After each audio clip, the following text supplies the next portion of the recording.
You're live. We're live. We're live. Yes.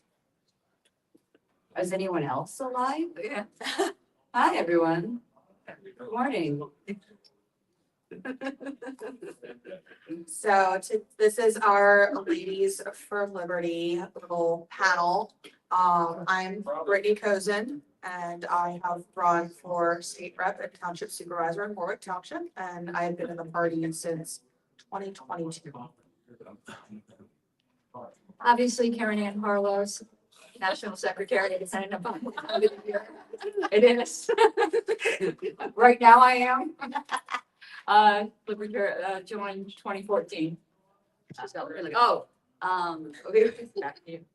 I'm Avens O'Brien. I forgot what we're describing. I live in Los Angeles. I have been doing, I was funny, 'cause I'm a chapter leader of Lola, by the way, or in Los Angeles. And then, I've been a member of the party since 2002, I think. After 9/11. Julie Perry, Bradford County. I've been elected libertarian for over 8 years now. I'm also on multiple boards and they well know that I am a libertarian on those. And, I'm really excited about Lola. I'm really excited about, I'm very new and I'm very excited about joining a group of women who support, educate, and rise up other women. I think this is just amazing. Yeah, it's part of why I wanted to bring Lola, which is a little different than what we've done here with this. We did this last convention. And I think TJ, is this our third? Third. This is our third time doing the panel. So I found Lola. I was like, oh, look, exactly what I need. So I brought that in. So now this is just pretty much opening up. If anyone has any questions for us or want us to discuss anything as being women in the Libertarian Party and stuff, but everyone's still eating breakfast. and sleep. I'll throw, And sleeping or I'll throw a question because I've learned about Lola this particular convention. I've definitely written my name down twice if I could. So explain what Lola is, how do we, where do we meet, what's the core mission? Tell me. So Avens knows probably more about the details of Lola because I just started the Pennsylvania chapter. But from what I've gotten so far, it's basically empowering women and giving them the resources to spread the word of liberty, bring libertarian with the little L ideas to other women in the community and helping those that want to run for office, getting them the resources they need and trainings and everything, and basically a network of bringing in, supporting women in their endeavors. So Mostly covers it. One of the things that's interesting about Lola is less a recruitment organization for, like, of course, we're excited to bring more women into the liberty movement, but by taking women who are already in the liberty movement and then giving them the skills to become leaders in the liberty movement, we believe that will help increase the number of women who come in, not by recruitment efforts, but by the fact that, like, when you have women in positions of leadership, you have accountability for the occasional that behavior event. And then you also have the just like by having more female leaders, you create safer spaces for women to feel like they can join a party and they can join a movement and they can feel like they're represented already. And so they're like, hey, yeah, I want to be involved with that. So it's the same, it's basic premise. Some of the Lola events I've been to, we've done things like having kind of little boot camps where we learn about like making sound bites. And I never use that because I talk too much, way too long. But they were like, hey, learn how to make a 10-second soundbite, how to do a news interview, how to give a speech. And so different Lola chapters will like basically what they're interested in. They'll bring in like little teachers and little kind of boot camp experiences for women so that they can like get better at being leaders in movement. yeah, I know right now with Lola, we're working on creating these like candidate boot camps and stuff like that. And they have a whole speaker network that they have available for chapters. Like there's other women in Lola that are like, yeah, I'm really well versed in whatever. I will gladly speak to other chapters on my expertise, and they will come out speak to the chapters and stuff. It's also great is that, you know, so many times when you go to a libertarian conference, there often like this happened more like 10, 20 years ago, but you would just not find a lot of female speakers. And then they, people would be like, oh, I don't know, I just couldn't get a lot of women to speak on it like here. And now like Lola's like, there is no excuse for that. We have an entire speakers bureau. You can go in, you can find women who are experts in various topics that will speak to you about any issue. Who are like in various localizations, like areas in the US. And so like anytime like you're at a state convention, you're probably like, you're getting ready for a convention, you're like, who can we have speak? And someone's like, I don't know, I can't find any women to speak. Go to the Speakers Bureau of Lola and you will totally find a list of women, binders of women who will, who you can find out what their area of expertise is, if they're local, what their fees are, things like that. And you can have an entire convention where only women speak. And the cool thing is Lola's not just in the US. Lola's Yes. worldwide, It's an international it's organization. international. So you have women from all over the world that are all for the same goal. Yep. Which is great. And it's neat 'cause you can get people to come in from around, and even if you get them to Zoom in, like, hey, I need you to come in and talk and stuff. It's been pretty cool. I've only just started like a month ago, so I'm very new. I have a question. Go ahead. What? Do you want? Do I need a mic or? Yeah. Yes. Yeah, I hadn't really heard much about the Ladies of Libertarian. I mean, I've heard about it, but haven't really looked at exactly what they do. And when I did, I was very excited because in my experience, the Libertarian Party has been very, it's been very, Male. it's like the tech industry. It's male dominated. They have, they can be focused on and the Fed and economic issues and other sort, and gun rights and so forth. I know that one of the things that I've always struggled with is I think we could do better as libertarians with a message of compassion. Because I mean, I've got some hardcore Democrats in my family and some hardcore Republicans. And the Democrats look at the libertarians as, we got ours, so we want to circle the wagons and protect that. So I think, and I don't want to sound like a caveman or anything, but I think hearing about liberty from a female perspective and the different focuses could be really valuable in reaching out to the public in general. So my question is, how do you really see a female-oriented messaging distinguishing from the regular male-dominated that we have had in the past? Does anybody want to tackle Which that? one of you wants to tackle that?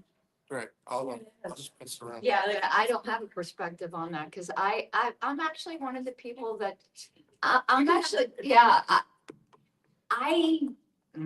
how do I word this in a way, because I want to respect your question, but as a woman, I normally am not in favor of messaging that targets any one group. I feel kind of pandered to like that, and I don't want to be. And maybe it's just because, listen, I'll say this right up front. I don't want to like insult my husband with it, but I'm much more of a masculine woman. I have a lot of masculine interests. And I remember when I used to be in church groups, and they'd have the ladies groups where you do these little tea parties and stuff. And I was like, no, I want to be in the room with the men doing hardcore Bible study.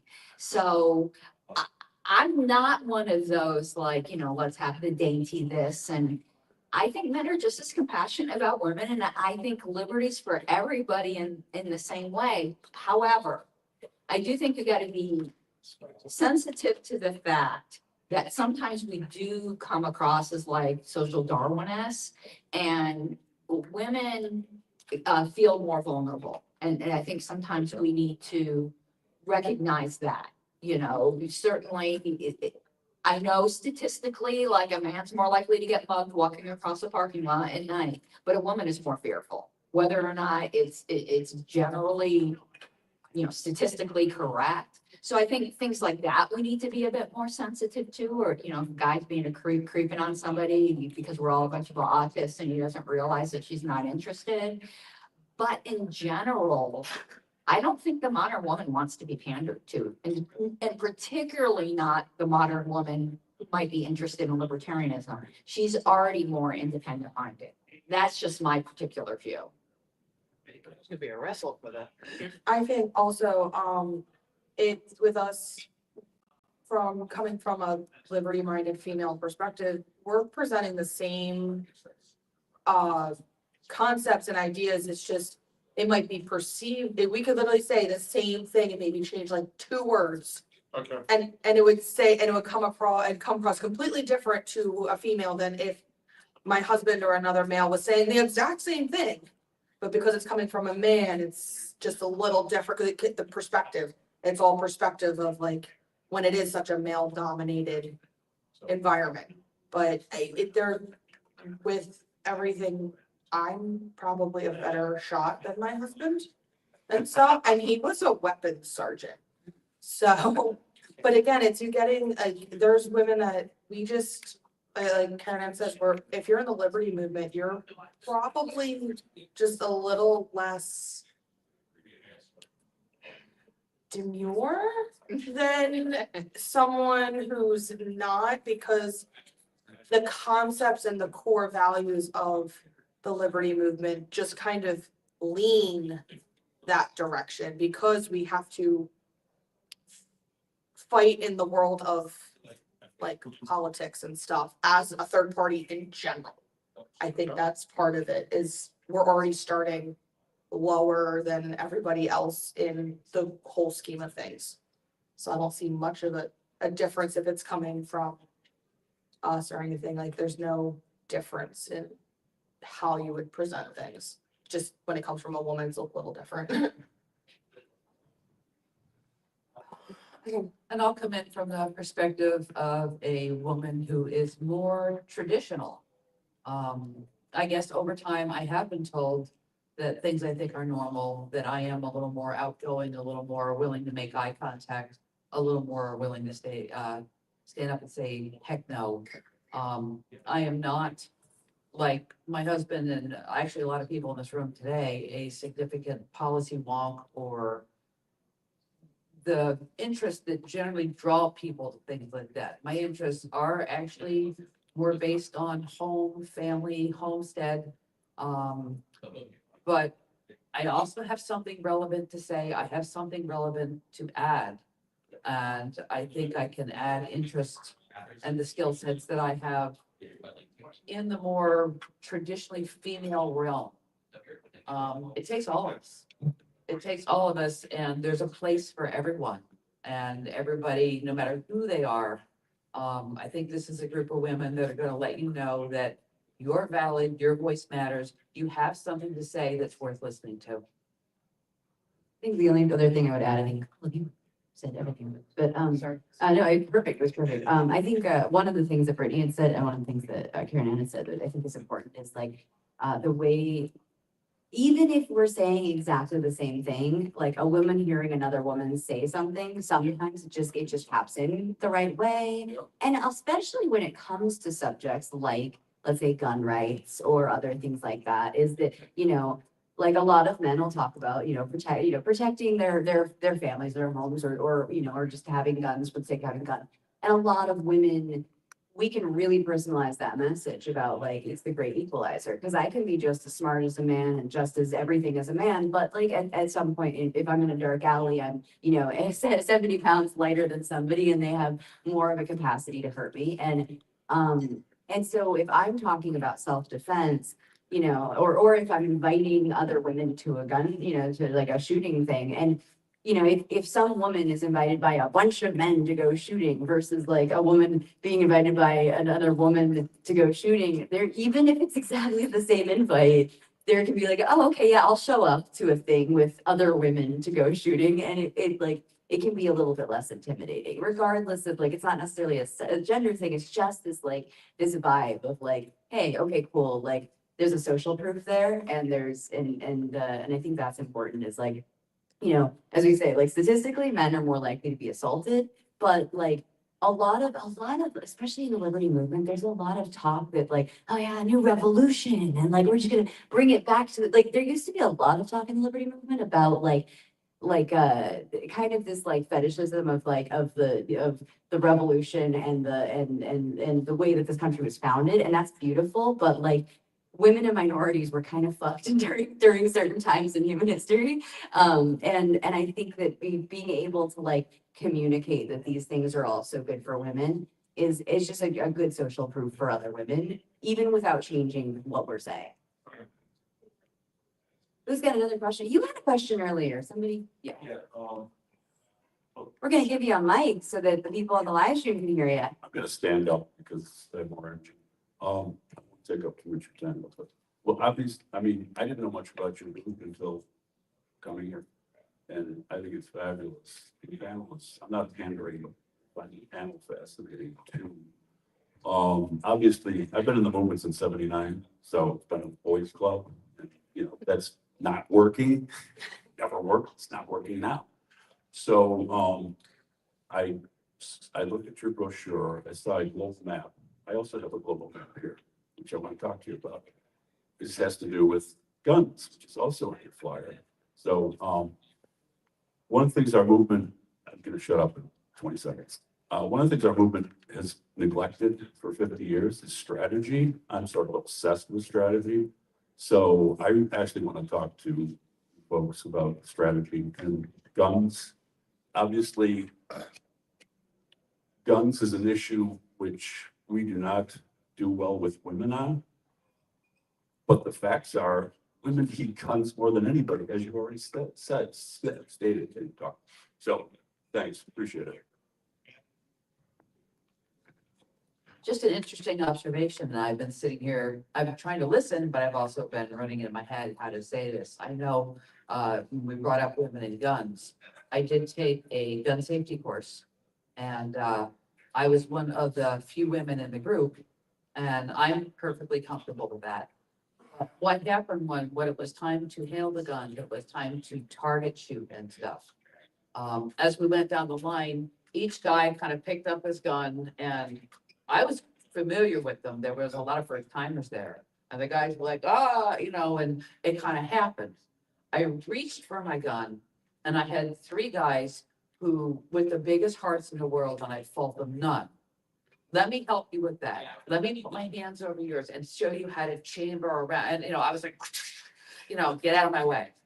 But, you know, then I go to aim, they still don't get it. And I have someone right behind, oh, let me tell you, the coaching was well intended, but it was also not allowing me to learn. And I have done other experiences. I tried to put on a power tools for women only group. Because I'm like, if Avens comes to visit me, I am totally gonna hand her a chainsaw. And I'm gonna be like, this end shoots, this end is the one you actually wouldn't figure it out, girl. Flora. Yeah, figure it out, and I'm not gonna stand over you for your safety. And it's an overabundance of protection, I think, that we get from men. And I think it's coming from the right place in their hearts, but it also slows down our ability to, it's hard not to buy into that need to be looked over and protected sometimes. And I also don't want to be that one like, get your hands off me, you don't need to mansplain, you know, I don't feel that way because I know where it's coming from. But I think that a large group of women, you know, it's like, yo, bitch, you're better than this, cut it out. You know, I actually, I'll get it to, oh my God. So when I go to the range, I post pictures on Twitter. And rather than encouraging comments, you got every man coming into the comments to tell you what you're doing wrong. You're holding this wrong. And my response always is, thank you very much. I have a husband to tell me that. my So- response was to take out the bullseye. But it actually, and it wasn't a sarcastic comment. It actually was a genuine comment. Like, if you know you're dealing with a married woman, maybe don't step into the place of her husband and decide you're going to be instructing her on everything, because it happens constantly to the point I don't really want to post pictures anymore. This is how I like to hold it. I'm sorry if you don't think it's perfect. it's still bang bangs. So, you know. I just thought that was something that happens all the time, even with my bow shooting. Now, I do, I know with Lola, there is, a female that is a range instructor now. She just got done everything. And there is a difference on how women need to position themselves to shoot because we have different physical hardware than men. We have things in the front that prevent us from laying down certain ways. We have boobs. Yeah, there's some men that do too, but not to the extent that women do when they We're go not shooting. shaming your man. So if you have, a man's gonna tell you one way to do things, it's like, yes, but I have these in my way. You don't. So I have to position in a different way than you do to shoot and get the same end goal. And having women in that aspect of that range instructors that understands that, yes, you need to angle a different way is a lot nicer. And it's just a little bit, it's like, you get it. You get it that I need maybe like, or with the chainsaw, like, yeah, we modified, but you get it. Like, you get how it's like, how we need to do things. And it's, again, the men come from a great place in their heart most of the time. We'll go most of the time. But it's something having that network and that camaraderie is a great thing of having everyone around. Just to join in on this one. The funny thing is, I grew up in New Hampshire with parents who owned guns. So I grew up, I knew how to disarm a gun when I was like 7 years old. My mother was like, if you ever see a gun, if friends are ever playing with a gun, this is how you make sure it's safe, right? Like, so I grew up handling guns, grew up shooting in my teens. And so I have a lot of experience with guns. My partner, Jeff Isaac, grew up in Los Angeles and he's gone shooting. But between the two of us, way more experience with guns. And it's so funny because people will totally be like, oh, so Jen, what do you think of guns? And I'll be like, hello, I have way more experience on this topic. And so it's just funny how people will kind of presume where someone's interest will lie or where they're, which one of us has more experience in something. And it's super gendered. And I'll be like, maybe I'll make assumptions about who's going to be the expert on something. But I mean, I agree here. It's like when women talk about guns, maybe we'll talk more compassionately about them, or maybe we're just going to help other women realize that it's not just a tool for domination. Because I think that's something that a lot of women on the left might feel is that they will go, well, that gun can be used to rape me. That gun can be used to hurt me. And that's a legitimate fear to have. It's a legitimate thing to be worried about. But they don't think about how that gun can protect them. And so when I'm talking about guns, especially to my friends on the left, I'm talking about how I'm going to protect myself, how I'm going to protect my family, how I'm going to protect other women, how I'm going to protect anyone who needs help. And I think that it doesn't have to be a gendered thing at all, but I do think that a woman on the left or a woman who's just scared of guns, who's got experience with guns for whatever reason, is more likely to listen to a woman talk about guns, generally. And that's the thing, everyone has somebody who will tap into them, whether it's based on gender or hey, you're from my church or whatever it is. We should be cognizant of the fact that everyone will have these kinds of biases about who they trust. And that's why a diversity within the libertarian world is beautiful and important. It has nothing to do with the inherent value of color or creed or gender. It has to do with the fact that the more voices we have that are saying something, the more likely we are to find somebody who will listen, because they'll say, hey, you look like me, or you sound like me, or you care about the same thing that I care about. You're part of my church. You're part of my whatever. And I don't need to get into identity politics, but it's just we're here to tell everybody that liberty is for everyone, and we need to reflect that a bit. So that's my thing. So we are almost out of time. I have one last question for each of you. What are your top 3 issues that you want to see from the Libertarian Party from a woman's perspective? I thought you were gonna ask me the 5 things I did last week. Well, I know you went bowling because I love seeing that on Twitter. I think I really only have one. And that's my medical freedom stuff. I'm big in that, and I I want to see that take off, and it's doing well, but I want more people to know about all the medical freedom stuff. It's a whole thing, but I'm a little biased on that though, but big medical freedom stuff. Mine's more inside baseball because that's what I do. I want us to stop being a farm team for the Republican Party. That's the number one thing. And honestly, we're in a real dark place. I want to see us survive and thrive till 2026. And, just want us to get back to, okay, get back to the farm team thing. And it isn't to criticize the Republicans. I think it's great they've adopted some of our talking points. The whole purpose, if you go back into the history of the party, is once we get either the Democrats or the Republicans to accept any of our points, we don't go, oh, great, they're libertarians now. We go, great, we won that one. Now let's get more extreme into the normies view. So I'm going to give you an example. A lot of people don't know that I was the person that authored this part of the platform. Obviously, the delegates accept it. And some people read it and don't even notice this language is in here. And I might now, I'm going to be touching the third rail. It might shock some of you because you don't know it's in there.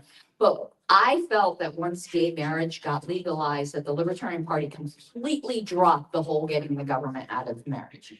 Because some of our gay members were like, what, once we got it now, you want to take it away from us? Like, no, that's always been our position. So go read the platform and you'll notice something very interesting that I got inserted in there when it says that government shouldn't discriminate on the basis of all these other things. I added in the words or numbers of participants. Because to me, gay marriage is accepted. Great.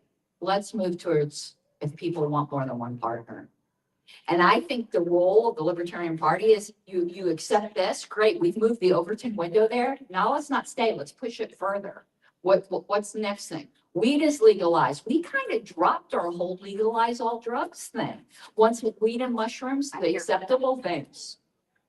To me, that's why I walk around in my legalized recreational cocaine shirt.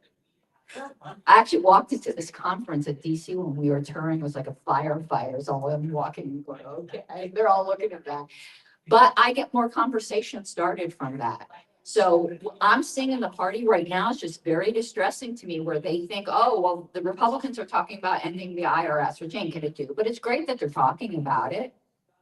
Well, how can we push it further? We are never meant to stay in the same place. We're supposed to get them to adopt our positions and then move to even more libertarian positions. Agree with that one. Well, I am also on the board of the Medical Freedom Caucus. So I'm with Brittany on that one, as I think that medical freedom is a big one. And for me, that's inclusive of all things. And I also like to say that, like, you know, I'm a very adamant pro-choice advocate. I'm also a very, you know, adamant vaccine choice advocate. I'm adamant about you being able to control what you do with your body, what you put into your body, what you take out of your body, what you do with your body is yours. And for me, that obviously translates to a ton of issues, but for me, it's medical freedom. So medical freedom is a huge one for me. And I like seeing it from like a female perspective, libertarian perspective. I think that like women have a lot to offer to that conversation. But the other thing, I mean, obviously, like I'm everyone's favorite drug advocate. So like I like psychedelics and in general, like the drug war. I think that the drug war is something that, like, for me, it's one of the like biggest harms that's ever been done to this country, because it affects everybody and it affects them profoundly. It affects all of us in there. Like, even if you don't like drugs or whatever, you're paying in your taxes, like you're paying for a terrible oppressive regime that has increased the security state, has increased the war state, has increased all of these things. And it's such a huge issue for me. And I think that women have an incredibly like powerful ways to add to that. What's cool is that in the like drug legalization space, like, well, it's dominated by the left. It is definitely something that like there's a lot of women in it, which is really nice. But I want to see more libertarian female voices in it, because I feel like we bring like a different flavor to that. The third thing I'm going to say is just economics in general. Like, I really think that like there is so much in Austrian economics and free market economics that it is a subject that like you know, people are like, oh yeah, you want to learn about economics? Read Man, Economy, and the State. Like, and it's just like, I feel like, yes, like, of course, people should read literature on economics, but I feel like the participation in economic system is this incredible, you know, human action, this whole, you know, this transactions, this, the way that an economy works is something that I think that women can, that everyone can give a compassionate voice to, but I think that I'd like to see more of that communication about economic issues. That I think that if women were leading that conversation, it would probably, there would be more interesting ways that these conversations would happen with people who are mostly just like, oh, free market economics, oh, we need socialism. And I would like to be able to have like a better conversation about that. And I feel like really contribute to that. So those are my three. And this is what I really love about this group is, because I'm more a kitchen table person. I want Avens and Caryn and Brianne to testify on these topics for me. Yes. I want to sell my neighbor a loaf of bread that I made. I want the freedom to, you know, sell some jelly out of my kitchen without being regulated out the butt.